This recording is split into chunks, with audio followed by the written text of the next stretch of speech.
If you're anything like me, this new Prime Video series is about to be your gay TV obsession. I need another season of Overcompensating, like right now. Hello everyone, my name is Moreno and welcome to my channel. If you're new here, thank you so much. Make sure you guys subscribe, like, comment, all that jazz. And if you are a subscriber, hey, welcome. Wow, this is a new show that I'm talking about. But I have the honor of watching this weekend, sitting over here, just diving into a new show, and I binged it instantly, and I wanted to bring it to you all today. It has been a hectic couple weeks for me. I'm in the process of moving. Not ready for the move, really need some help with that, so there is a GoFundMe down there in the comments or in the description. Don't have to do anything, just letting you know it's there. And if you want to help an LGBT creator get his son and his partner out of this apartment and into a new house, that would be awesome. But we're not talking about this gay, we're talking about another gay, a gay who is stuck in the closet trying to figure out his life. Yes, I am talking about Benito Skinner's new show, Overcompensating, that is now premiering on Prime Video. If you like modern day TikTokers that are really funny, if you like gay drama, if you love a nostalgic ride that feels painfully 2010, this is the right show for you. We're going to be diving into the good, the bad, and what I loved about Overcompensating.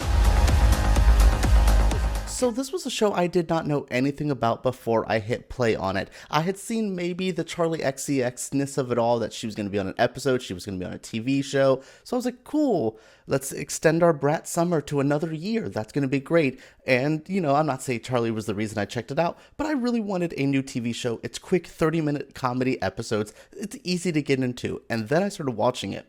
And that first episode's pretty good. And then the second episode's really good. And then the third, the fourth, and I'm getting sucked into the story. I'm starting to like what's going on with Grace. I want to know what's going on with Carmen's character. And then we have Benny, our central character, who's just trying to figure out what he wants to do. He's meeting this crush, this new boy named Miles, but he's not even out yet. He's still trying to fit into the very straight, you know, heteronormative world that he's been placed into since birth, basically. He is, you know, oh, he has to be the perfect child. He has to do everything well. He has to be the star athlete. He has to be the best student, and all he wants to do is just be himself. It's a typical story we see, but the lens that this is put through, I think it's very unique and refreshing, and I think it's a very easy watch. I have seen so much coming out of the closet media throughout my life. I have been there, I've done that, I've seen the Heartstoppers, I have seen the Love Simons, I have been there since before that with a Will and Grace. I am a gay old man. I am used to these kind of shows, but what really Overcompensating did is feel very millennial. It's in that weird millennial and Gen Z world.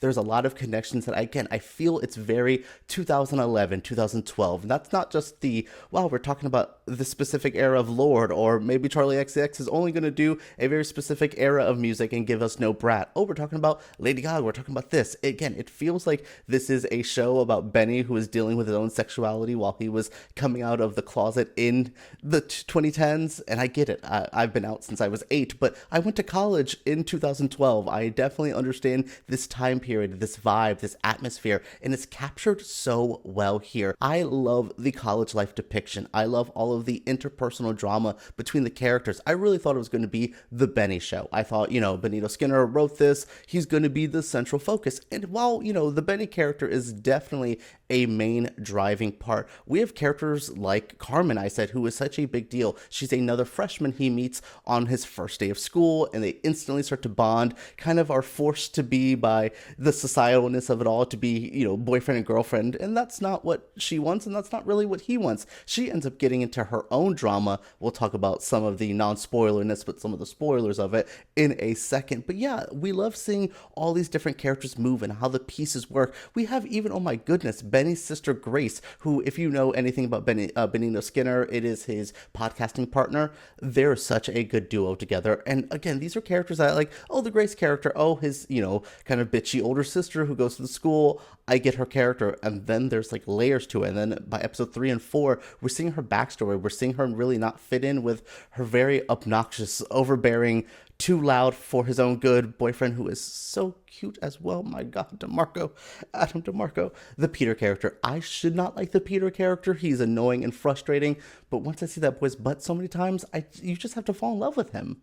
What I really love about this first season is it follows a very traditional path of college. Our first episode is Benny, this high school football player who was in the closet, coming to school, very freshman, first day vibes. You gotta get laid if your first day of school or you're gonna be cursed. Then the second episode's about fake IDs. And then we have the infamous Charli XCX episode. Then we have all of our messy drama come together. We have a Thanksgiving break episode. We have so much here that follows, again, a traditional semester of school that I think can make this show feel very bingeable, very watchable. And again, when we get multiple seasons, you can kind of go through a whole kind of semester, a whole year of college just through the season. I think that's a really fun idea. It can make the show kind of a consistent watch for people. I think that's something I miss. You know, I miss watching Buffy season 1 and then like, oh, it's the high school years, so let me go to season 2 and 3 to finish my high school arc. Then we have the college arcs. I love following characters grow, and I think Overcompensating has a good structure that we could watch these characters go.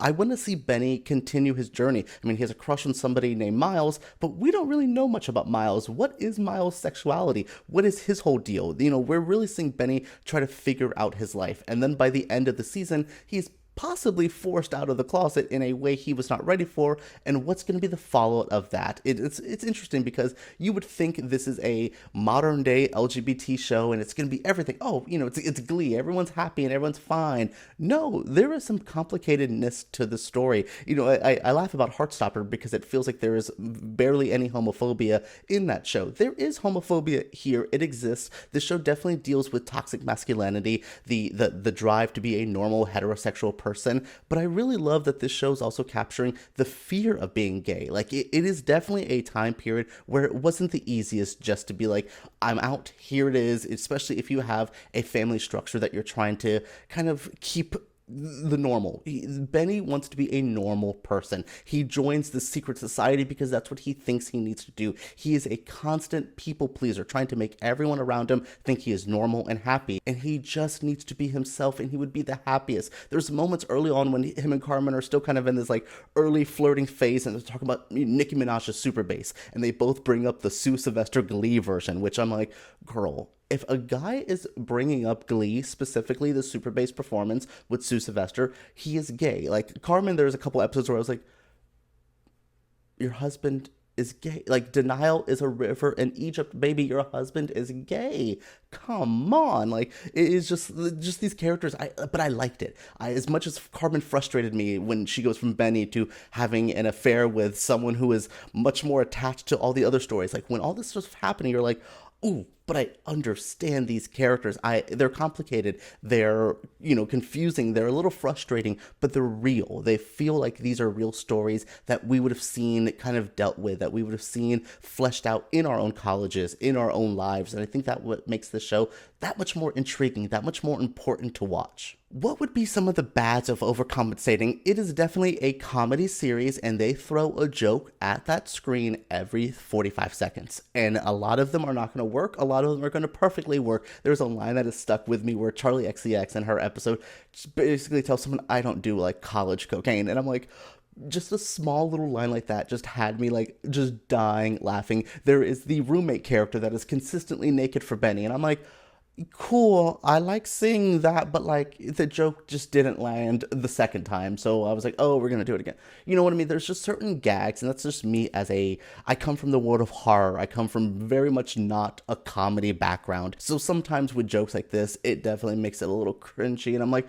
am I gonna be able to watch every episode? But no, I was actually able to kind of fall into the humor of this world. At first, it's a bit jarring. It's very TikTok humor. It's very, oh, that famous TikToker like Caleb Heron, and there's a couple other people. You're like, oh, I know who these people are. Once they pop up, you're like, oh, and then they kind of do their joke, and then they go, and you're like, okay, it takes a little bit. The comedy definitely takes a bit to getting used to, and that's just maybe me as a stranger to comedy, so maybe you will find it a bit funnier from the onset.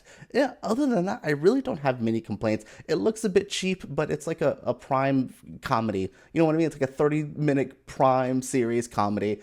I'm not expecting it to look the budget of something like I just watched The Pit recently, or having the big budget of even something like the Comedy Central shows. You look at what Broad City looked like season 3 or 4 when it actually started getting a little bit money, you start seeing, okay, cool, it could grow. And I think Overcompensating is at a great spot where I can see I'm fine with the low budgetness of it all, the kind of let's make this work, let's get this going. I appreciate that. Then definitely it's not a cheap show. They have gags. There's a George of the Jungle gag in like the first 2 episodes where I'm like, oh, that is a good set you guys built and a good joke you guys did. But I could definitely see the show growing more. And I think that's what I'm really going to appreciate, is that like season 2 polish. If you know, like I'm going to bring up Buffy again, you know, season 1 of Buffy doesn't look the best, doesn't feel the best, maybe not the best episode. By season 2, you're like, you know what? I'm glad I grew with the show for season 1 to get to season 2. Definitely, I think Overcompensating gives us some room to grow with the show. The show can do some growing, and us as fans of it can grow along with it. And I think that's very, very important. When my complaint section is not that big, it is a good sign. So I'm going to give you my favorite characters real quick. Number 1, I cannot believe the main character of the show is not going to be my favorite, but I love Carmen's character. She is so good. I believe her name is Wally Braham, I think her name is. Great, great, great, great actress. She has a roommate named Holmes. Oh, well, that's the actress's real name. I think Haley is the character's name. My goodness. Haley is that girl, my favorite character, she's not really a main character, but Haley is great. And then I really like Benny's character. You would think a in-the-closet gay male lead would be too frustrating to deal with, but I actually loved spending time with Benny. I loved watching his evolution, watching him grow. This wasn't the Love Simon, like, I have to follow the most insufferable gay character as he journeys himself out. No.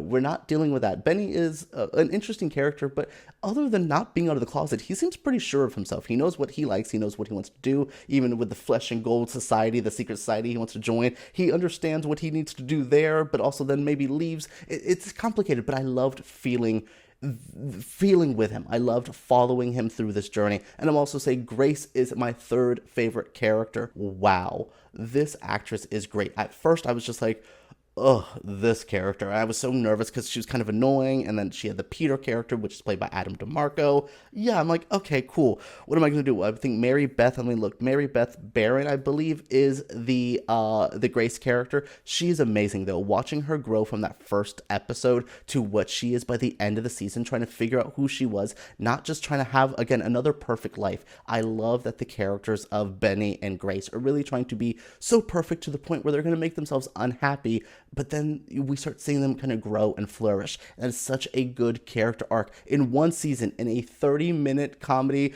episodes with 8 episodes, I was able to see these characters grow and flourish to a point I really did respect the characters. And then everyone else is kind of, character-wise, pretty good. I like the Peter character. Adam DeMarco plays it really well. Very annoying, very insufferable, very masculine bro who is in your face with everything, but I don't know. I kind of liked him. I liked watching him flirt with some of the other characters. I liked watching his evolution as a whole character just grow as well. Maybe not the most growth. I think Grace and Carmen really do get the best, most significant character growth, with Benny kind of right behind them. But I actually liked watching Peter have his story as well. I don't know, these characters are really fun. I felt they're really relatable, really easy to get into.